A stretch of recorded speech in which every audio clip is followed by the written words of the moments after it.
So in this video, we are going to talk about limits involving radical functions. Now before we can discuss about the limits, we must understand first what is a radical function. A radical function is any function which contains a variable inside a square root symbol. These would include square root, cube roots, or any n fruits. In limits of radical functions, we have to evaluate its limit using direct substitution or other methods of evaluating its limit. When evaluating limits through direct substitution, it should not arrive to an undefined or indeterminate number, but when it does, other methods of evaluating is applied. Now, we have 3 examples prepared for you today. For our first example, we have limit of the square root of 16x to the power of 5 plus 2x to the power of 4 minus 3x to the power of 3 plus x squared minus x plus 625. Now, in order to solve this problem, we will be directly substituting the values with the number 0. So now, we will have the square root of 16 times 0 to the power of 5 plus 2 times 0 to the power of 4 minus 3 times 0 to the power of 3 plus 0 squared minus 0 plus 625. Now, we do not write limit for this equation anymore since we have directly substituted the values already. So now we simply equate the evaluation. So now all the values we have will be the square root of 0 plus 625. Removing 0, we will simply have the square root of 625. And now we know the square root of 625 is 25, since 25 squared is 625. In this example, you may notice that now it's a fraction. It's basically a rational expression. The example given is the limit of square root of x plus 8 minus 4 all over x minus 8 as x approaches 8. Now we all know if we use method of direct substitution, or if we just evaluate directly, we'll know that the expression will be 0 over 0, which is indeterminate. But now you're asking, what can we cancel here? There's nothing to cancel here. Well, that's where a conjugate comes in. You see, a conjugate is when you change the middle, the sign, the operation sign in the middle of two expressions to the opposite sign. For example, the conjugate of x squared plus 4 is x squared minus 4. So, how would the conjugate look like? We apply the conjugate by multiplying that expression with square root of x plus 8 plus 4 over square root of x plus 8 plus 4. See, you notice that the sign in the middle of square root of x plus 8 minus 4 changed to plus because that is its conjugate.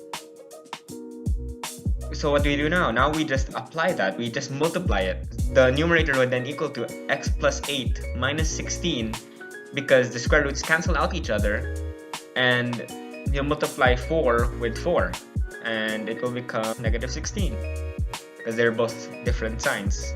And the denominator would be x minus 8 times the square root of x plus 8 plus 4. But you still notice that we can't cancel anything out yet. So now we just combine like terms. So in the numerator, it will x plus 8 minus 16 equals x minus 8. And as you can see, now there are like terms, x minus 8 and x minus 8, which you can cancel out. And what will be left is 1 over the square root of x plus 8 plus 4. Now, we just recheck, we can't cancel anything out anymore. And this is the time to evaluate the expression to find its limit. So if we evaluate it, it will become 1 over square root of 8 plus 8 plus 4. So 8 plus 8 is 16, and the square root of that is 4. So then it will equal to 1 over 4 plus 4. And when we combine everything and add everything, it will equal to 1 over 8. And that is its limit. So So for the hard example, we have to find the limit as x approaches to 0 of square root x plus 25 minus 5 all over 2x. So as you can see, if we are to directly evaluate the function with 0, the limit of the function would be 0 over 0, which makes it indeterminate. And that does not tell us what the exact limit of the function is. So to be able to find the limit, we can multiply the function by the conjugate or by rationalizing the square root, which is found in the numerator. So here we have to rationalize the numerator. And then when you get the conjugate, that is when you have two terms and then you flip the sign in the middle. So in this case, the conjugate of the square root x plus 25 minus 5 would be square root x plus 25 plus 5. So we have to do conjugation so that we may be able to remove unnecessary radical terms in the numerator. Then now, we multiply the conjugate with both the numerator and denominator so that we won't be changing the whole value of the function. Then, for the numerator, we'll have to apply the FOIL method, wherein you first multiply the first terms, then the outside terms, then the inside term, and lastly the last terms. And then as for the denominator, we just leave it factored out so that it will be easier to cancel out terms in the later part. After doing those, we may simplify the function into x plus 25 minus 5 all over 2x quantity square root x plus 25 plus 5.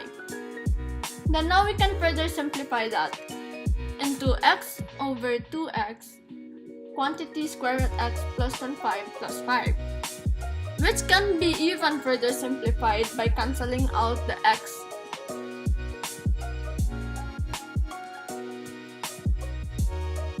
Which will leave it with 1 over 2 quantity square root x plus 25 plus 5.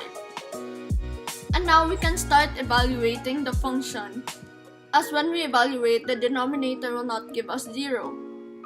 And when we start evaluating, we can now stop writing the limit of x as it approaches to 0. So now we evaluate the zeros in the x, which will give it 1 over 2 quantity square root plus 25 plus 5. Then we further simplify that into 1 over 2 quantity square root 25 plus 5. And then you get the square root of 25, which is 5.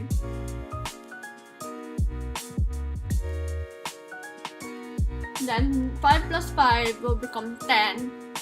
Then 10 times 2 will become 20, which will give us the answer of 1 over 20.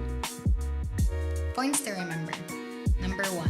If you are now substituting the equation with the value, you no longer write the word limit, but you equate the equation now. Number 2.